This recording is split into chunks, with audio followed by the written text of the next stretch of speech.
Home to me is security, safety, comfort, contentment. My name's Lyla, and I'm currently living in Burnaby, born and raised in Vancouver East. I basically did all my schooling in Vancouver East until I was 15. I unfortunately became an orphan at 15, and I was also on the run from group homes because nobody was going to take my parents' place, and I was very, what would you call it, in denial. Nobody else was going to tell me what to do. They weren't going to be here to raise me. Nobody else was either. I was going to do it myself. I slipped through the cracks of the system back then, I say, because nobody looked for me. Nobody cared, really.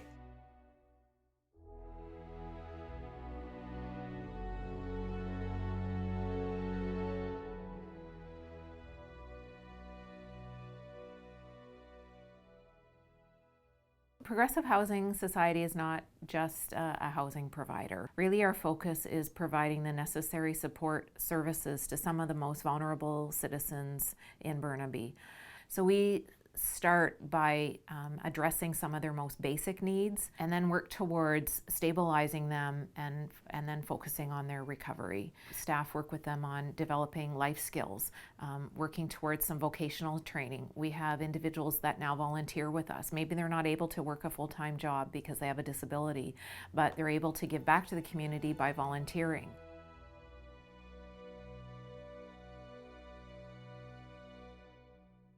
My name is Linda Kingston. I'm the program manager for the Supported Independent Living program, and I've been with Progressive Housing for about 22 years. People would be admitted into our supported housing programs because their case manager identifies their need for supported housing. They would go through an occupational therapy assessment with an OT who would identify that the person had the ability to live independently in the community with supports. Once that need is identified, then they would be referred to us and we would talk to them about the program and what the expectations are, what their commitment is, what our commitment is. Quite often people need housing right away, so the first goals are around finding a place to live and getting set up, and then we would be looking at some of the areas they identified in their OT assessment.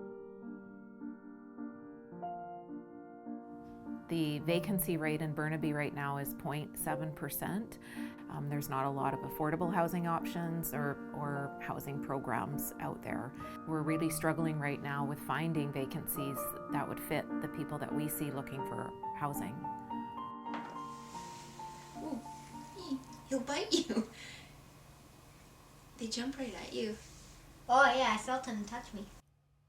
Struggling with my younger son as a single mom, having him on my own, we moved around a lot, and we've been in a lot of transition houses over the years, a lot, and some of them 2 or 3 times we've been there. Because you're existing at that point. You're doing what you can to exist and to keep the pain and to dull your feeling.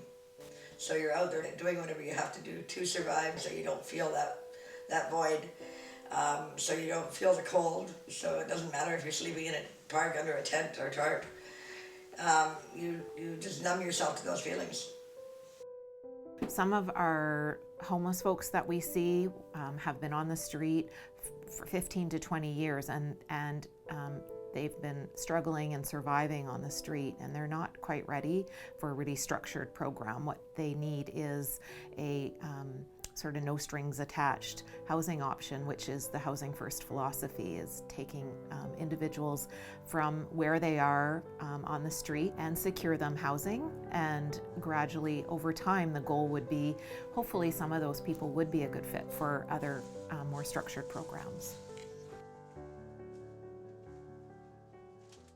Is that a sleeping bag? This is the sleeping bag. This is a sleeping bag. Which yeah, one? I'll take the gray one. Catch. All right, that's it, right? Yep. Okay. All right, we're good. So Housing First is really geared to helping wash away some of those fears by putting a roof over somebody's head. At that point, they don't have to worry about where they're going to sleep. They don't have to worry about how they're going to stay warm. They don't have to worry about their safety, their security. at that point they can start thinking about other things that can benefit them and take them forward.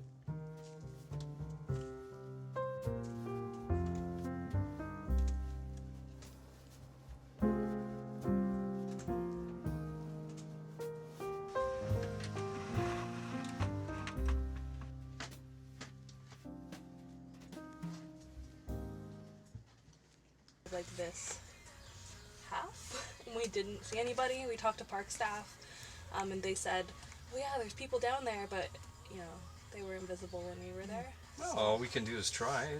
Sounds like a plan. To work on the east side of the park. Just keep trying. All right.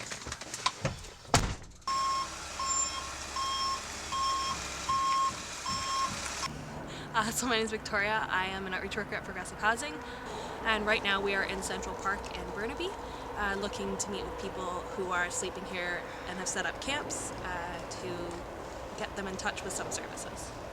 Recently, I went with the RCMP to a gentleman who was living under an underpass, and he said he wanted to meet with Progressive Housing to sit down with him and have him be like, I'm really tired and I don't think I can work, I physically can't, and to just walk through him with that and say, like, it is possible, we can start from where we are and work forward.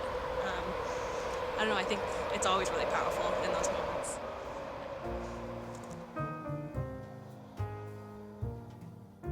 It's really important to remember that a lot of the people that we provide support to, a lot of the individuals that we see in the community are really struggling with multiple complex health issues, including mental illness.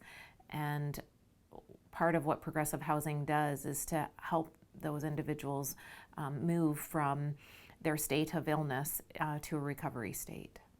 Make a list of things that were used currency in the ancient times.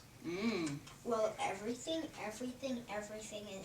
Can you think of something that was used for currency in ancient times besides Shells. actual money? Oh, shells. When you are affected by something and you have to take a detour, and I even describe it as a highway of your life. When you have to take a detour, you're like, okay, we all know what that's like. But when something else happens again, when you're on that detour, now you're taking a detour off the detour. And then when something else happens again a few years later, or it could be the next year, it could be in 5 years, now you're on a detour off that detour, and then you're pretty much in an area where not only did you have any idea that you would be there in your life, but neither did anybody else around you that knows you. Once you have housing, the other stuff becomes a lot easier to solve. And so I think that's the model, and that's what we're focused on here, is giving people that chance to get forward in life. It takes help, other people, other human beings to get you off that detour. So in order for you to get back to that highway and keep going where you want to go, where your hopes are, where your dreams are, where you started, where you thought you were going to keep going, you can't do it alone.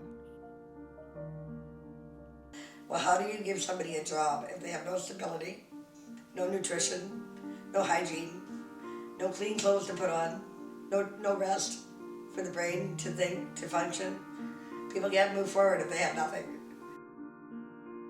We have wisdom through what we've gone through, and I want to help other people as much as I possibly can in the future after what I've been through.